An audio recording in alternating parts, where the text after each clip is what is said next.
They said the house was theirs now. My daughter whispered it to her friends as I sat alone in the living room, trying not to make too much noise. The sound of their laughter still echoes in my mind.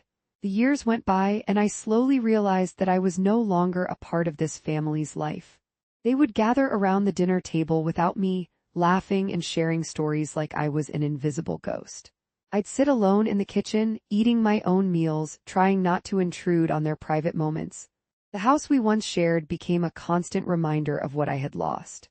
The memories of laughter, tears, and whispered secrets seemed to fade away with each passing day. My children grew up, moved out, and started new lives without me. The silence was deafening. I'd wander the empty halls, searching for the love and connection we once shared. But it was like trying to find a needle in a haystack. It wasn't there anymore. I'd sit on my favorite couch, staring at the familiar walls that now felt like strangers' homes. Tears would prick at the corners of my eyes as I remembered the days when my children would curl up beside me and listen to my stories. But I didn't cry out loud. I just sat there, letting the tears dry on my face like the dust on an old book. Time passed slowly, and the house became a symbol of my isolation. It was as if they had erased me from their lives, leaving behind only memories that now felt like distant dreams. One day, I decided to take control of what little remained of my life. I began to sell off the furniture, piece by piece, until there was nothing left but an empty shell.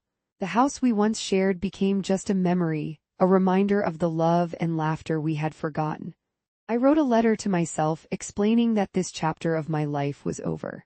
I walked out of that house for the last time, feeling the sun's warmth on my face like a new beginning.